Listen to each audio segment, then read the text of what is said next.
Are we live? Yeah, now we are live. It's always a crapshoot with StreamYard. Anyway, it is Friday afternoon here on the East Coast. It's noon Eastern. It's Friday, and you know what that means when it's Friday and it's also noon Eastern. It's small biz breakdown time. And I never do this on my own. I'm just the setup person for the following people coming all the way from some part in Oregon. It is Leland McFarland. Good to be on. Is it good to be in Oregon right now? Or? Yeah, we finally got some snow. It was just enough to make a snowman, and then more piled on yesterday. So finally got that. I've been jealous of Ivana, of all those hallmark moments that she's been talking about, and now I get them myself. Oh, this Ivana that you speak of, that would be Ivana Taylor, straight from Medina. Greetings from lovely Cleveland, Ohio. And it's not this week. Is it this week or next week where we're going to have our lovely ice festival? So if you're in the area, come on down. Look at the ice sculptures that feature all of our small businesses on the square. I'm super excited. Is there going to be one for DIY marketers now? It's really for like folks on the square. Okay. And I am quite a bit off the square, about like 2 miles. You're not square. Even a Taylor is not a square. All right, that didn't go over as well as I thought. All right, moving on. Another person who's not a square. He's rather dulcet. He is Ramon Ray. What's up, Brent Leary? What's up, Ivana? What's up, Leland? And I am the proud, unofficial, unpaid representative as of yesterday of Because Snacks. These snacks are amazing, filled with all things good, filled with this, that, and the other. Nutty pecans, wholesome ingredients, packed with goodness, maple flavor. And I saw something referencing the vacation capital of the world, New Jersey. So, Brent Leary, good to be here. My tip of the day is Because Snacks with B. BCUZ is amazing. What's up, y'all? And speaking of all things good, no, I can't do that. I'm just going to speak to John Lawson. Here he is, the bold one, the cold one, John Cold Rice Lawson. Nothing but wonderful. Yeah. Oh, hate coming from you. I don't even acknowledge that. I want to just say it's a wonderful day in the neighborhood. It is. It is a beautiful Mr. day. Rogers? No, that's Mr. Rogers. Mine is a wonderful day. Oh, there's such a big difference there. Yeah. Mine's trademarked. Oh. It's a beautiful day in the neighborhood, and since we're together, we might as well say, could you be mine? Could you be mine? Oh, no. He's dulceting. He's dulceting again. That is not dulcet there. I'm sorry. I don't know what that was, but either. I'm guessing we're all feeling pretty good because it's Friday. Yeah. Friday.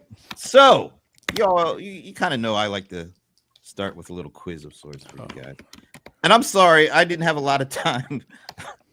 I'm kind of doing this reusing thing here because, quite honestly, I had a good, for another show I do, Stump the Godfather. We had a lot of people guess on this one. I want to see what you guys say. So never mind the actual slide and what it says with the branding and such. It's just all about the question on here. And the question I would like to pose to you, fine people. Gartner predicts that within 4 years, at least blankety blank percentage of day-to-day work decisions will be made autonomously through agentic AI, up from basically 0% in 2024. So 4 years from now, all these AI agentic agents are going to make all sorts of decisions autonomously. It's easy for me to say, autonomously by, well, from 0% last year to 4 years from now, what percentage? It's got to be 60%, give or take. I mean, it's moving so fast. 72. 72. I'm saying 80. So. I'm like so off. What are you going to say? What you might not be I was going to say like, you might not be. I don't know. I was like at 42. Oh, that's within the realm of. So we got 42, 60. But you guys are like really high. How man, I am a control freak. I'm a control freak. You look at the time frame. 4 years from now. That's right. Do you know how far we've gone from 2 years ago? My God. But I'm sorry. I'm This is also agentic thinking, AI, not just Jenny AI. Agentic. Yeah. and I'm also I mean, thinking that's about. just the next phase of AI. I'm That's, Yeah, just but- thinking about small It's businesses nothing. who don't even know how to send an email. All right, so this is or just not a. anything. This is just. It's not like there's- relegated to small business, by the way. Yeah, they said Gartner. Gartner's Yeah, bigger Gartner's business. Oh, in- Gartner's like Yeah. big ones. I don't know. I guess it And would I'm be also higher, leaving but- from the Oracle NetSuite event I was at just 2 days of Suite World with a day ago. Brent was just at Zoho's event, so all that's buzz. Agent, main stage platform from Greenberg. What's the guy's name? The co-founder Brent.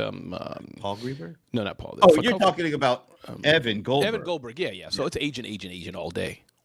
That's All what right. everybody's talking about. I'm not convinced in reality. We Okay. just Small Business Trends just put out an article about a survey in which they're seeing that these agents are becoming very emotionally manipulative. They're able to close the deal Speaking Yeah. of close by the any deal, means. I need to Yeah. give you the actual answer before Okay, we okay, get okay. into all Let's get this the answer. Let's get the answer. conversation. My God! All right, so I think the lowest was 42, and what was the highest? 80. 80. How much is it? 80. Okay. Gartner says the actual answer is. You guys, aren't you surprised?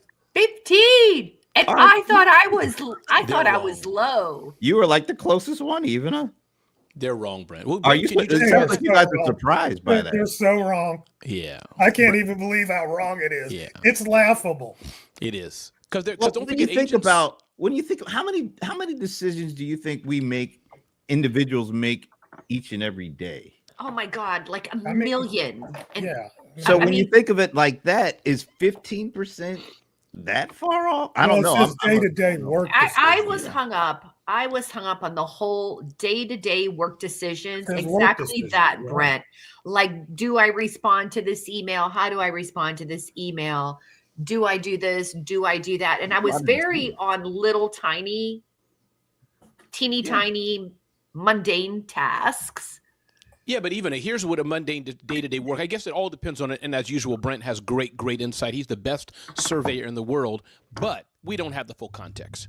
So my Yes. point being is that I was thinking, even when you type an email in your computer and a little prompt comes up, prompts you. I was just taking it. Hey, should we order more or not?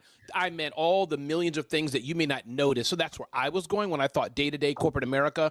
Should we order more coffee? Should we not? Should the lights go off in the cafeteria? Should we not? All the things that they have Fred or Becky think about, I think agents can take over all that.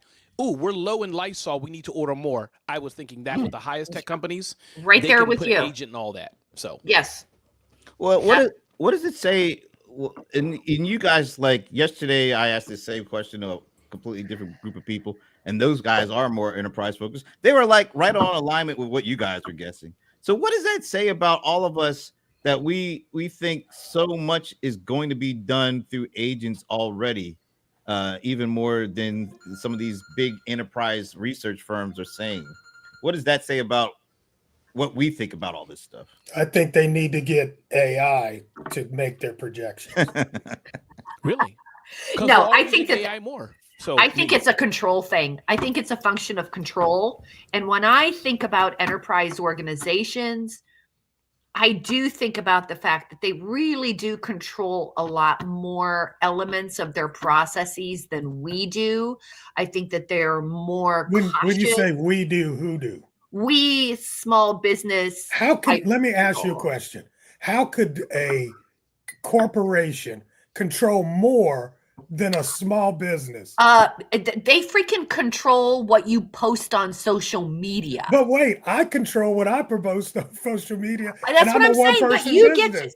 I understand, and that's why our numbers are higher, right? Yeah, that's Because what I'm saying. They have to be that's higher. exactly what I'm saying. I think our numbers are higher because we have more, not just control. What is the word? Decision making power, and we are able to move faster, decide faster, and use an agent to do something way more quickly and easily with quicker decision making. When I think about a more enterprise organization or a brand, whereas I might have social media posts going out automatically, They are parsing every single word. It has to go through legal.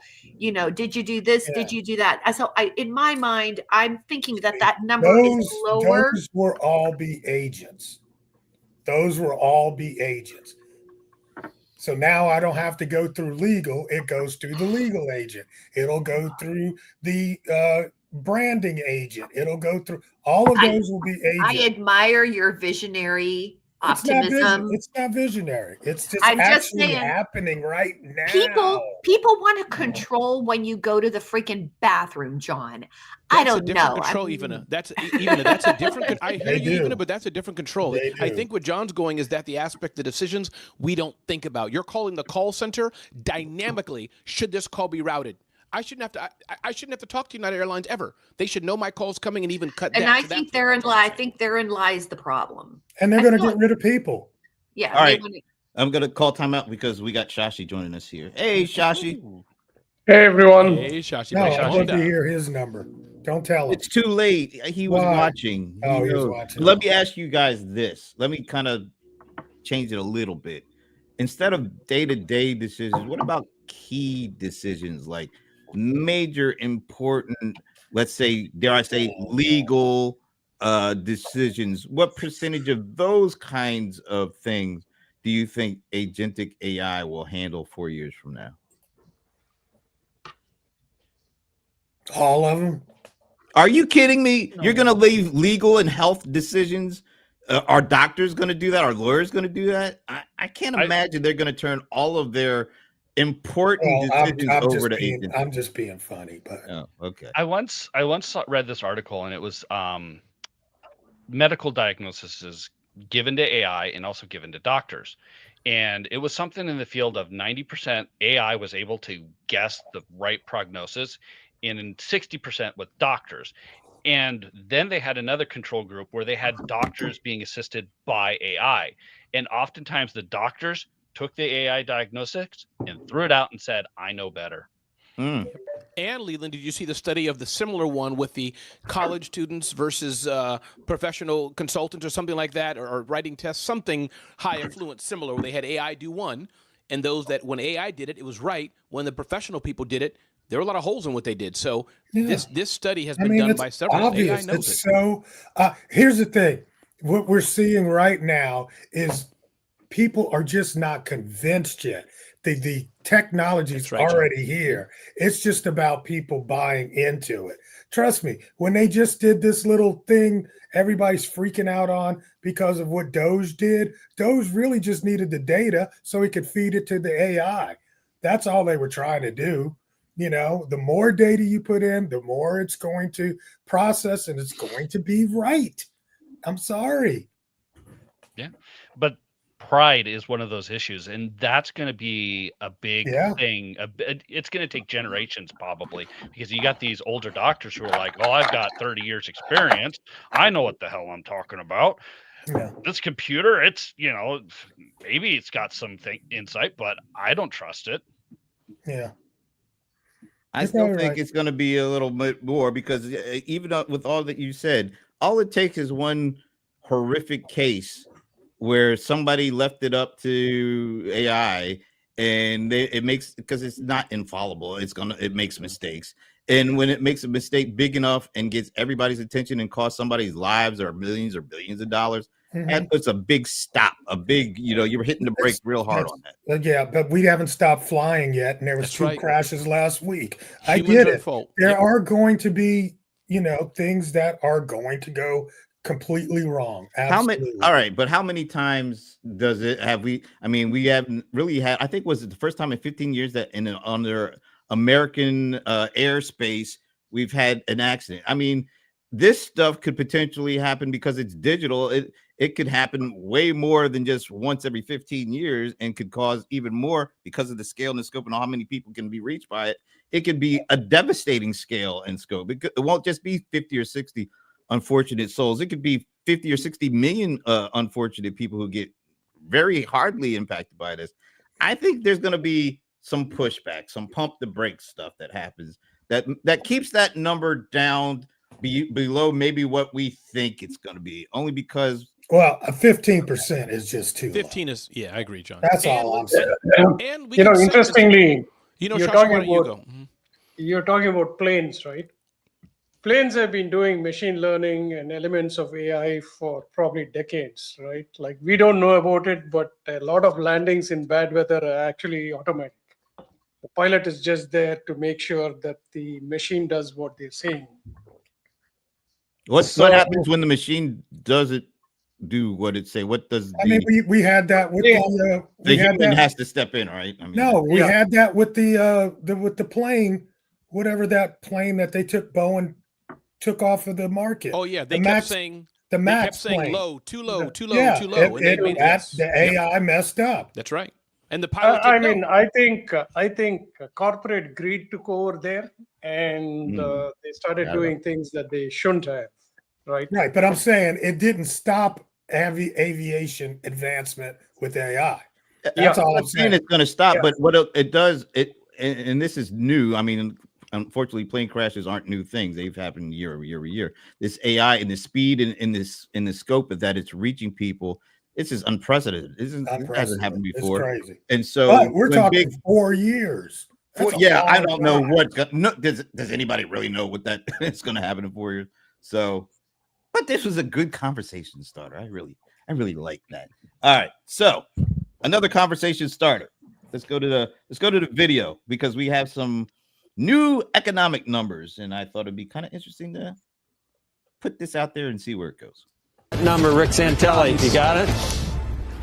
Yes, the big jobs report, January data, 143,000 is our gain in non-farm payrolls, and a nice juicy revision to last month from 256 to 307,000. That would make last month one of the best months going back to March of 24. Given no big revisions to the data I'm still holding in my hand. Now, if we look at the 2-month net revision, was minus 8,000. Average hourly earnings on a month-over-month basis, well, we were expecting up 0.3, and boy, I told you to look at this one, up 0.5, up 0.5%. Equals January of 24. You're going way back to March of 22 to find a bigger number in the form of up 0.6. We not only didn't stay at 3.9 on year. I'm not going to bore you with the treasury. Oh my God! Why is he yelling at me? So that's He's what very excited. That's what Rick Santelli always does, unfortunately. Before we go on, before we get in, say hello to Amber. Hey, Amber. Yes, we have new economic numbers. And I will agree with Ramon Ray. And Amber is wonderful. She joins us quite a bit on Pass the Mic. So we like Amber. All right. So 143,000 new jobs, unemployment down 4%, down to 4%. I believe hourly wages were up a tick. I don't remember specifically, but that's up a tick. And yet the stock market is like not impressed by these numbers. I think the Dow is down about 200 or 300 points, and NASDAQ is kind of right there with it. All those are lots of numbers. What do they mean to you, and what do you think it means to small businesses right now? Oh wow! I was like, I'm not going to say anything. I'm going to let somebody else talk. That's what I said. Really? Well, you go first. Yeah, I want to hear Shashi. Well, let me just. One thing I will say is that those numbers are a miss in terms of yeah, but that. Did you hear what he said about the revisions? They're up like 200,000 jobs in December. For December, yeah. But I first have an quarter opinion, now but is I'm good. saving it. Anyway. I'm saving it. No, don't save it. I want to know. I mean, in my opinion, right, like a lot of these numbers focus a lot on tech companies that have a valuation far above reality. But if you look at it for small businesses, jobs are still not being filled up, right?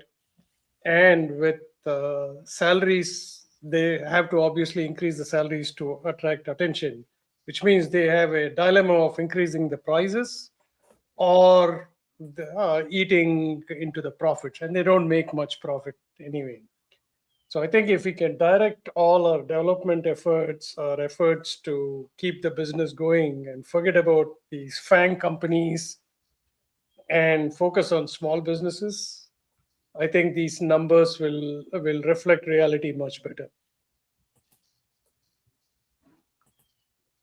Oh, come on. All right. God, you guys are like playing me because you know I cannot shut up. Okay, so I have this feeling like if the numbers are good, why is everyone feeling bad? And we have had this experience now for a very, very, very long time. Heck, I remember having this conversation in the mid 90s when it was supposedly amazing. So why is it that when we look at these kinds of numbers that we don't feel good or happy? And I've got multiple theories on that. But one of my theory of the week is that luxuries are cheap and basic things and necessities are expensive. Think about that. We're all old enough. Back in the day, rent might have been $200-300. Food was not that expensive. The necessities of life, gas was like $1.50, $2. The necessities of life were affordable. Like televisions were expensive. Microwaves were expensive. I had a microwave when I moved out of the house. I was feeling like a package. These are things that were expensive, and those things are not expensive. Like a 70-inch television, is actually cheaper than rent. Exactly, Amber. I am with you. And this is my point. So if, as Shashi says, these are like tech companies, these are all these things. And what we talked about last week, like with Zoho and everything, having this commitment to having technology and software not be a sticking point in your budget. Everything else has become a sticking point, right? We've become experts on the price of eggs. We become all these kinds of things. So what does that mean for small business? If a small business can figure out a way to, make necessities, and I don't see how that's going to happen, make those necessities a little bit easier, maybe provide a little bit more value, maybe something softer, right? In addition to the product or the service. I don't know the answer, but that is my take on these numbers. We still feel crappy because luxuries are cheap and necessities are expensive, and we honestly don't know what to do about it. And even as fired up, she got the fist pound going and all that kind of stuff. Sorry, I'll be quiet now. No. Good. All right, fellas, come on. You can't let Ivana go out there on a limb. No, she can go ahead. Economics, I want to learn from you all. I think small business is going to grow. I say the same thing I always say. The hustle continues. But even I'm with you and Shashi and economic experts. Consumer sentiment is down. Okay. So the high has worn off. Can I chime in just because I think you're right. Consumer sentiment is down, but consumer spending is up. Well, how does that jive? Why is because prices are higher? Well, but they're buying more than just eggs and stuff like that. I'm just saying prices overall are higher. So you can't go and say, well, consumers spent X, last year, now it's X plus 1 this year, and not take into account but inflation. Consumer sentiment, I think, has been down for the past, 5 or 6 years. But spending has not gone down at all. It's got that wasn't my only point.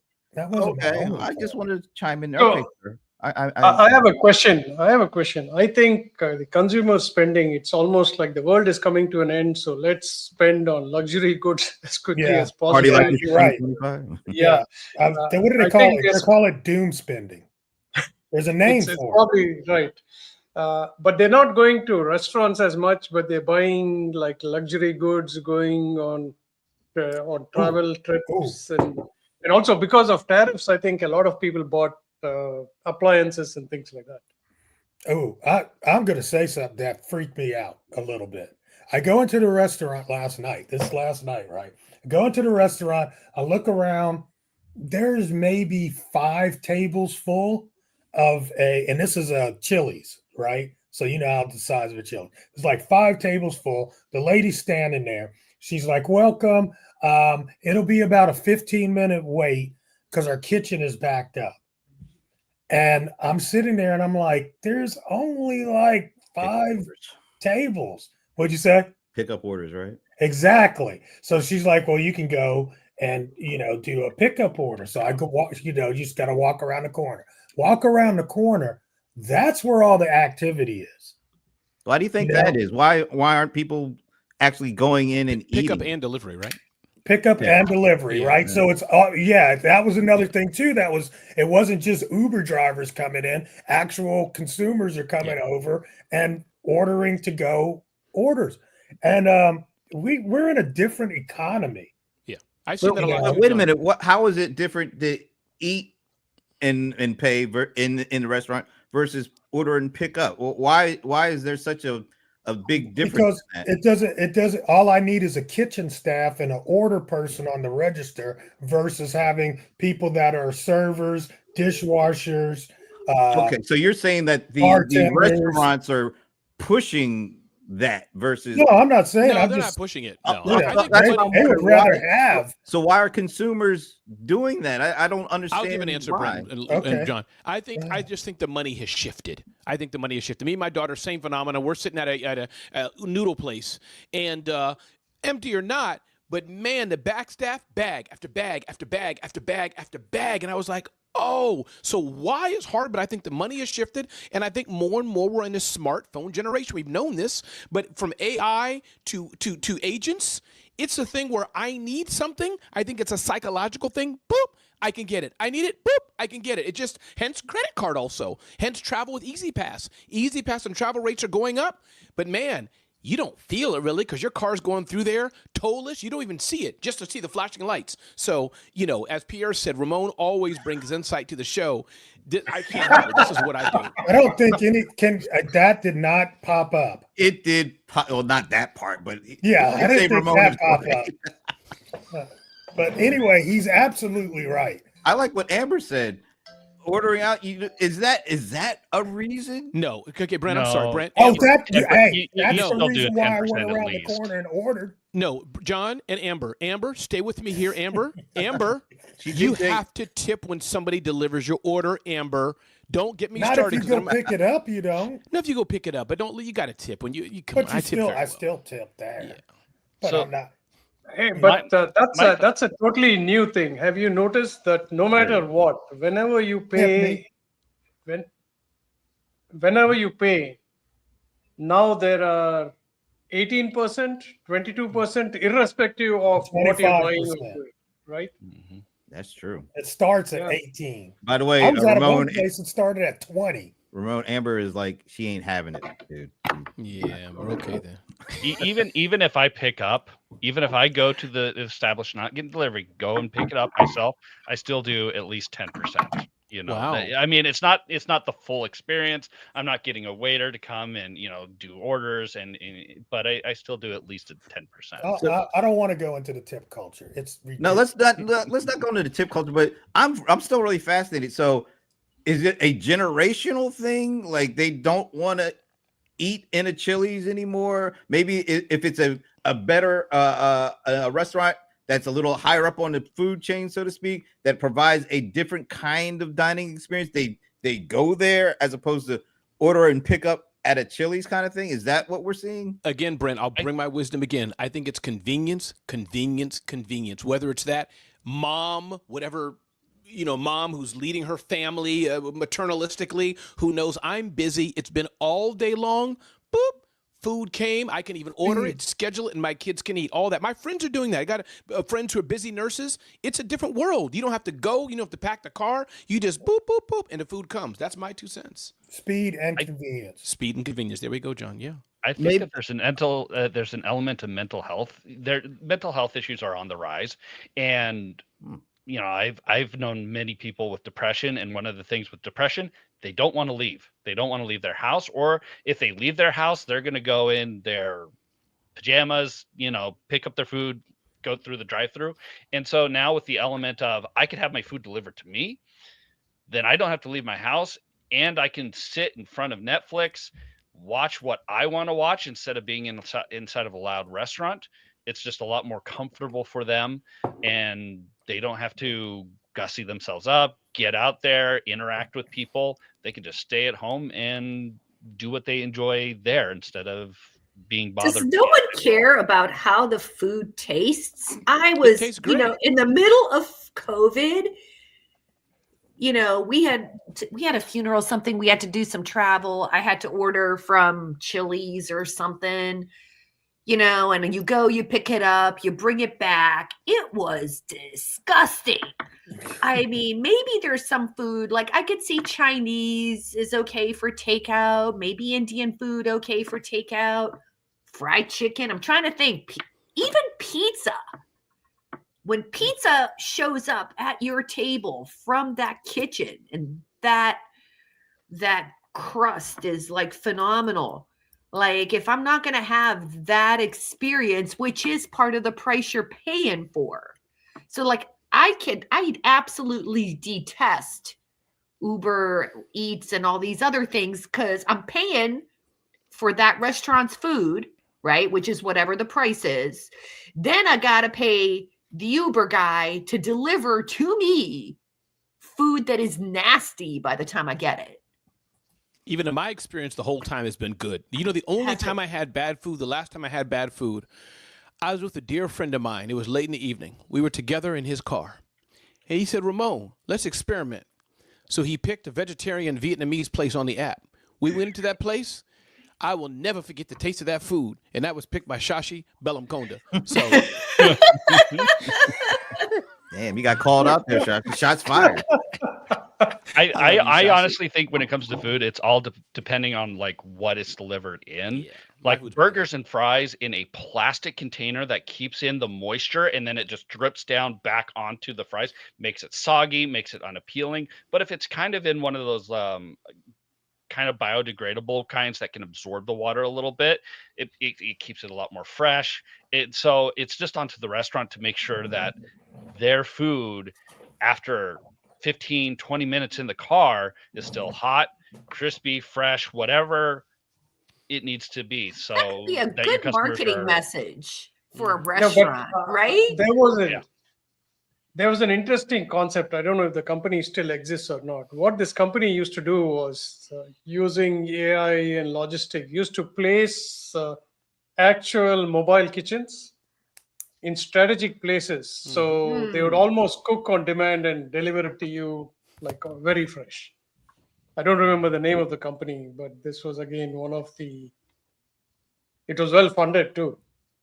Yeah. I was thinking I was sitting there last night. I'm like, wow, Webvan was so early, way ahead of their time. Peapod, wow. If they could have just lasted until 2020, because none of this stuff happened until 2020. 2020 was a shift in the market that made that money move from in restaurant eating to carry out and delivery. I'll just throw this in. I think you're completely right about that. And I will think of a local place, and John knows what I'm talking about. Mary Mac's Tea Room. Everybody loves that place, and it is been around, I think, for about 80 years. And when COVID hit and the whole shutdown, they had to go to the convenience to pick up. But now that we're back, gotten beyond that, so to speak, everybody's going back in there. I mean, it's because it's the experience and the great food. It's the experience. And I think maybe it depends on, if it's a chain kind of thing. We all know what kind of experience we were getting before. So there's no need to rush back to eat in a Chili's. But for those companies, except for John. Yeah, except for John. I had a card. Somebody gave me a card for Christmas. I had to spend it. Oh. All right. And they were your friends? I'm not. You could have drank it. You could have drank it. Well, yeah. But I think the importance of creating a good experience is even more important now than it was back then. Absolutely. And maybe that's the the nugget to take away from a small business perspective. You've got an opportunity here to create an experience that these chains can't. And, But another thing is too, man, this generation does not cook. well, that's I mean, I don't cook either, so I can't. Yeah. So a lot of people don't cook that used to cook before. And going out was like what you did as an experience. Today, ordering from those places is just, I need something to eat today. All right, let's just tackle the consumer thing again. I still say consumer debt is at an all-time high. Consumer credit use is at an all-time high, and they're buying more than just groceries with that. I mean, they're paying for all sorts of these devices and these services and these. How many? Probably the average person has at least 4 or 5 different streaming subscriptions they're paying for. So while the consumer sentiment is negative, I still say it's still being propped up by all the spending they're doing beyond just the inflationary kind of aspects here. Why is that? Why doesn't the spending match the sentiment in most cases? Because we're depressed. Wow. Because I was listening to you, Brent, and Damn. That will depress you. I need that. I was listening to you going through the list. So at first my mind was around, well, the average, when you said average person has 4 or 5, I was thinking devices before you finish with streaming services. Okay. And these devices, again, are necessities for most of us, not just us, but I'm thinking consumers as well, right? But then when you said streaming services, I was like, oh, yeah, I know I'm spending I know that I'm spending on these streaming services. And then I thought about cutting them out and what that would do to my life. And then I thought about a lot of other people who are working 2-3 jobs, who are exhausted, who just that one little thing that they get. Maybe they have a show they like on whatever streaming service. Like that is their thing. Because Lord knows vacation is expensive. Can we, Brent, just since we're 37 minutes into the show, can we just take a quick pause and do a great experience for our listeners? If you don't want to, Brent, you're the host here. I'll defer to you. But what I'd like to do is offer Amber a signed copy of John's latest book. I have his book. I will sign it with my name, and I will mail it to you, Amber. If you send me your address, I will send you a signed copy, Amber, of John's book on behalf of all of us here at Small Business Breakdown. Just DM me, Amber. You're following me, I think, on Facebook. DM me, and I will send you a signed copy of John's book to say thank you for being part of the Small Business Breakdown. Can I just want to make sure I get this right. You're going to sign your name onto John's book. Yeah. Mm-hmm. Okay. That is a memorable one. What? Unless he wants to sign his own book and mail it to her, that's up to him too. But I just wanted to do a great experience. You're welcome, Amber. See, she said thank you. She didn't push back, Brent. You were like, nah, don't do it. Amber said thank you. Amber, DM me, and I will send you a signed copy of John's book. Too nice. With my signature, and you can take a picture of it and tag both of us somewhere. Thanks, Brent. Back to you. Let's continue the show. Why? Amber's just way too nice, man. No, in 50 years from now, when John and I are both like billionaires, she's going to be like, "Oh my God, I got John's book signed by Ramon." 50. How many years? 50. 55. Okay. Five. Yeah, 5. I think one aspect back to the topic. Thank you, Ramon, for that wonderful interlude. You're welcome. May I get a copy too of John's book or anybody else's book that you and sign it. And sign it. Yeah, sign it. I'll send you a copy of Good to Great Oh my God. by Malcolm Gladwell, and I will sign it and send to you. Like we talked about doom spending, right? Like one statistic that I don't remember, but came up the credit card debt has gone up of the entire country, right? The amount. So, which means that people are not balancing their books. How much am I earning and how much am I spending? So that's why you see this dichotomy of, hey, why isn't the sentiment being reflected in spending? People never balance their books. Even with all this newfound AI and devices and all that, they ain't any closer to balancing their book than they were when people are using tablets and etchings and stuff like that. That's because they're not interested in it. They just want what they want when they want it, and they don't care how they get it. Yep. It's unfortunate. So, even with all that said, consumer sentiment seems to be, it just doesn't feel like they're really being truthful. They're saying one thing, but their actions are saying a completely different thing. And that's kind of my 2 cents on that. Wow, this is really interesting. I'm just going to ask any of you, is there something that one of you wants to throw out and have us talk about? Anything at all? Influencer marketing. I don't know if we touched on this, but I think it's interesting that Tabitha Brown became the brand ambassador for Clover. I think it's interesting that Travis Scott or Travis Matthew, I forgot the brand, but some of you may know it, Travis something, hired a soccer player as their brand ambassador. So I just thought that was interesting how the world of brand ambassadorships is not just what Michael Jordan of Hanes many, many years ago, but brands are still looking for people to give them some humanity, some credibility. And you don't have to have big followers. I looked at Tabitha Brown's follower account. She has millions. This kind of retired, I think she's a soccer player. She had a few 100,000. So shows you that it doesn't have to be a huge amount. But if you fit the brand's focus, if you're credible and they believe they can add some shine, you can add some shine to their brand, they will do it. So I thought that was something just to touch on. I want to go the opposite way. Please do. On this past week's Bizapalooza chat, we talked about de-influencer What's marketing. that? Say what? So I'm going to say more, right? So de-influencers are subject matter experts who help you make smart buying decisions, right?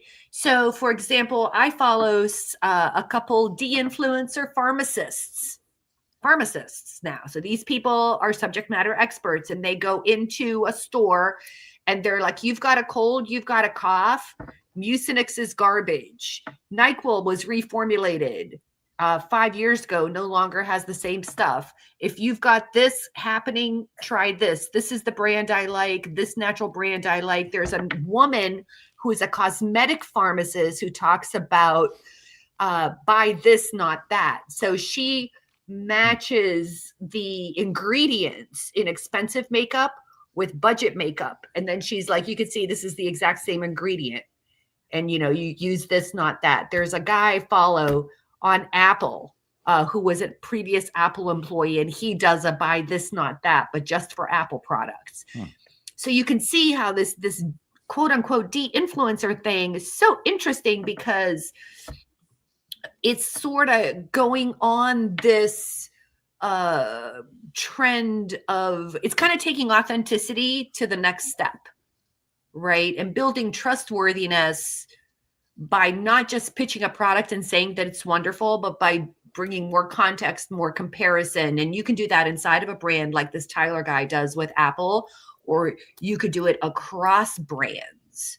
But might I say, even, I think that's a good point, and I get de-influencer sounds cute and good, rah, rah, rah, yes. But I think that, isn't that it's still being influencer marketing even? I mean, it's just. Oh, yeah, absolutely. That's exactly what I'm saying. I'm saying, in like when we are typically doing influencer marketing, we're talking about one brand and we're talking about how great they are and we're just going on and on, right? Authentically. Absolutely authentically. Okay, continue. Go ahead. I think what makes it different is this, if you watch enough of this content, sure, you get to see that it's got this ever so slightly different nuance and flavor that adds, when we talk about authenticity, like Consumer Reports. It's more exactly. It's bringing it in a little bit more nuance. Let me just say why I don't do it, though, Ivana. The only reason I don't do it, and full disclosure, and I bet all of you will get that, is because if they became a sponsor and want to work with me in the future, I'll have records saying, brand X was trash. Don't use them. Look, I investigated them. They're evil people. And so that's what I think is. I don't play that game. I could do it, and I will never say anything wrong, but I wouldn't go, this. But I totally get it. So de-influencer, okay, I'll give that to you. I totally get it. Well, there's a guy here in Atlanta. I mean, he's been on the radio for years, Clark Howard. And he calls himself a consumer advocate.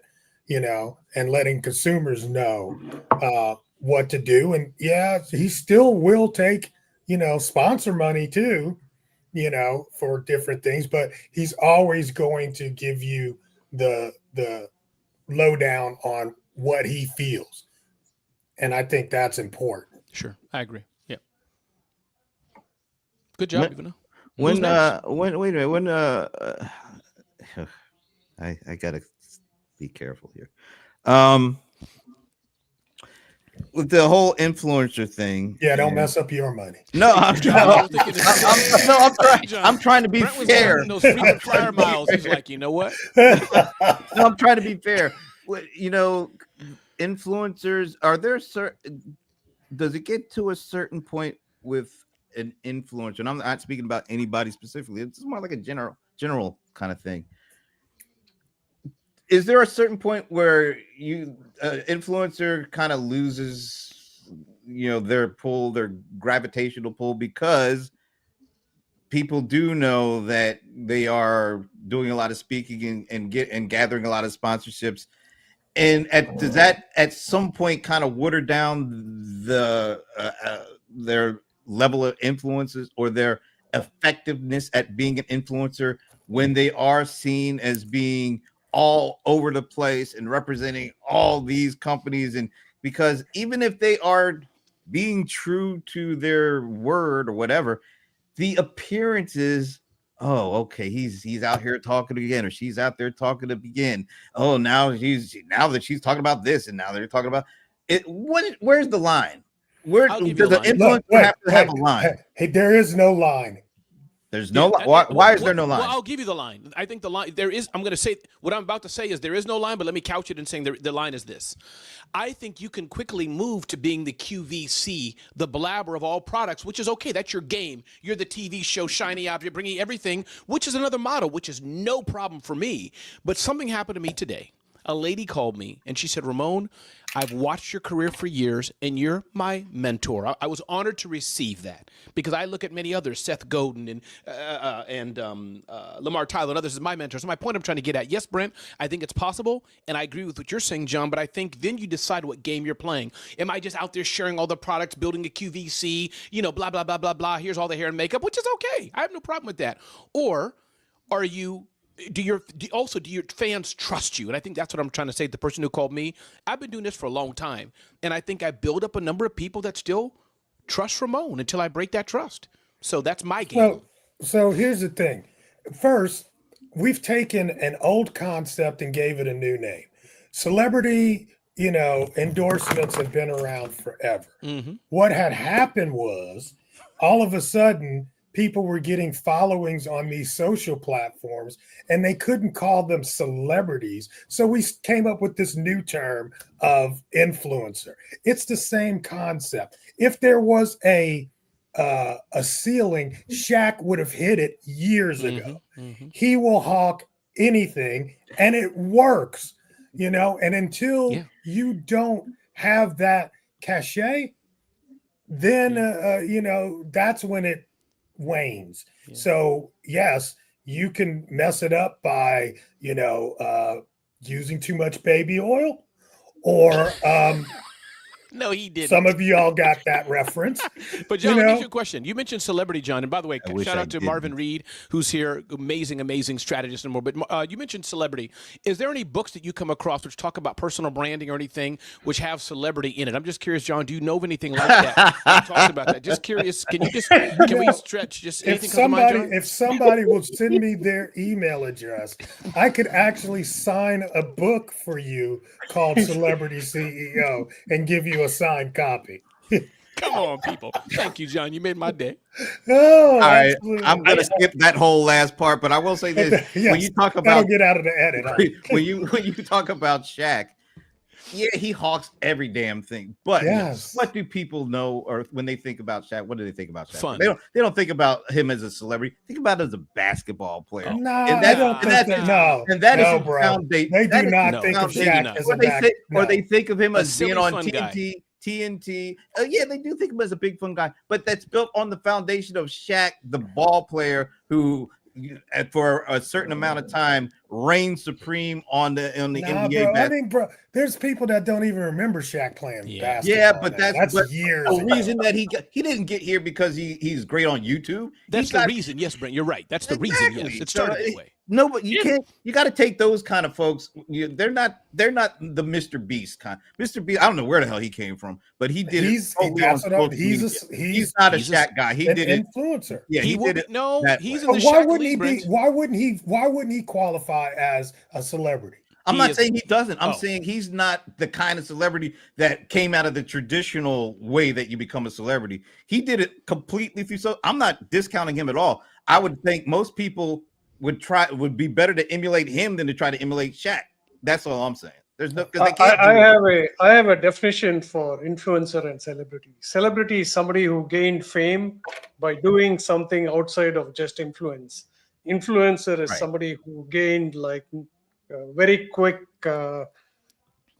eyeballs. The influencer lifespan, I think, is very short unless they manage to make it a very trustworthy kind of influence. Yeah, there's a ton of those folks. Okay, whatever.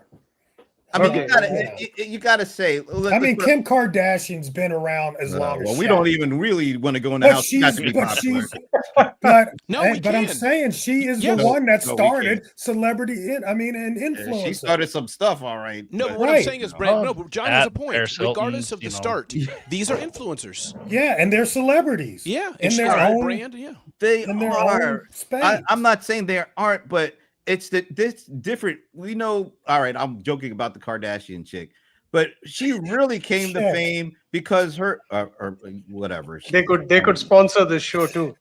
But she came to fame because who was her daddy and who did her daddy pal around with? She came to fame because she got a big butt and took her clothes off. It just happened last week at the Grammys. I mean, give me a break, people. Let's be real about what's going on here. How many people are actually going to be able to take her path to fame and fortune?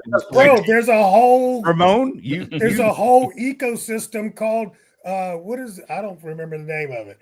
But where it's about that. We're in the OnlyFans. OnlyFans is a whole. We're in the situation we're in today because of that kind of stuff. There's too many people who think they can become her by those means. They can, Brent. They can, Brent. I'm sorry, Brent. They can. They might be able to get to a certain level. They're not going to be her. Brent. How many of those folks are getting paid $1 million just for a tweet? Bro. Okay, it's not about how many folks, how many of us are here. What I'm saying is that's a whole different topic, man. But you can have your path to fame by doing a variety of different things. Bottom line, call me daddy, salacious talk. There's many influencers that have thousands and thousands or millions, whatever, of followers for a variety of reasons. Yeah. Who knew? I mean, Hawk 2 girl, give me a break. There we go. It's crazy. But isn't that what makes an influencer an influencer? When this person does or requests that you do something, you do it. And isn't that what creates these contracts? I feel like Oprah was the first semi-contemporary, right? Because if you land on her book club, if you land on her favorite things, she says it, she has it, everybody else has got to have it. That to me is what an influencer is. Yeah. I think they're all crazy. I like what Marvin. Well, I like some of what Marvin said. I think about Kanye. It was kind of crazy. I think you're right. They're all trying to be that, and I think they are more likely to try that than to try to be. Let's face it. There's still There's still a handful of people who are able to become the biggest person in sports and make $500 million.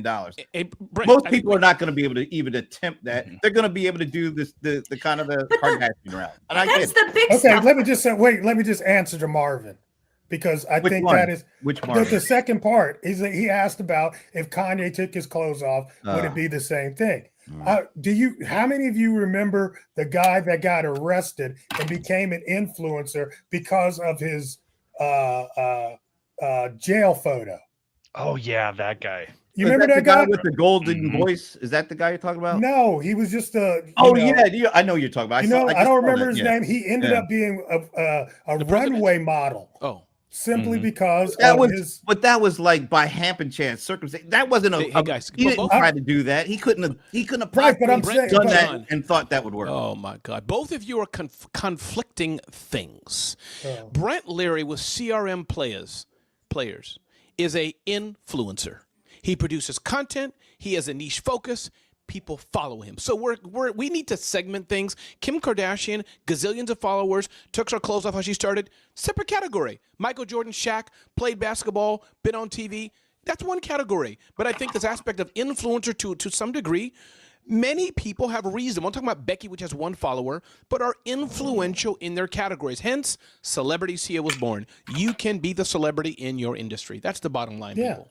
15. It's about how you take that 15 minutes That's and right. turn it into a career. Yeah, That's here's right. the difference. I will never ever call myself an influencer. You Well, don't, you but are, you Brent. don't. You But are. you influence people. But What's that's that not for mean? me. That's not for me to put my It title doesn't on. matter. It doesn't matter what you say. No, I'm just saying that's not for me. It doesn't matter what you It's say. not for me. It matters what I say to me, and that's the most important. Okay, but I'm maybe it saying it doesn't, doesn't Brent. matter whether I'm you not say going I'm out not there an marketing. influencer. I'm just saying I can't define myself as that because it'd be kind of weird calling yourself something. No, it's not, Brent. Why do you? All right, Are you an that's just analyst? for me. No, that's just for me. No, I will say that. he's uncomfortable. It yeah, makes him uncomfortable. No, but Brent, you have to admit, Brent, you had an event. I think you have a book out. You have thousands of followers. You go to industry events, so as an example, which we're all familiar with, just to give a sense. So you are influencer. I get your point, Brent. It sounds a bit arrogant, but I think it's okay. What's worse are people who are not influential and think they are, like the people who say, that's I the don't need a ultimate. mic. You can hear me. I don't need a mic. I'm like, dude, That's like the you need a ultimate mic. bad thing. You think you're something you ain't. I mean, Yeah. that's not good. I hate that. I have to leave, but I just wanted to say, Where do you have to influencer go, doesn't Shashi? You have. don't got to go nowhere. You ain't got nowhere to go. You want to mow the lawn in your backyard. You don't have to. I have to leave. You have nowhere to go. Go Shashi's ahead, busy. Shashi was away all week, so yeah, he might have stuff Go to ahead, do. Shashi. Go ahead, brother. But influencers don't have to have millions of followers. Correct. They could be influencing 5 people and influencing millions of dollars too. Yeah. That's true. Have a great Appreciate one, you, man. everyone. That's true. Bye bye. Thanks. Bye. See you next week, hopefully, Shashi. Bye. No more vegan Bye. Vietnamese food, Shashi. We're going to McDonald's. All right. Oh Wow, my this is a spicy God. show today. A spicy show. Let's do some last thoughts. Or final thoughts. I always say last thoughts, and it sounds so well, final and last. It doesn't sound anyway. Yeah, For the- figure it for the out though, time so being. it can be the same. See you Parting thoughts for the week.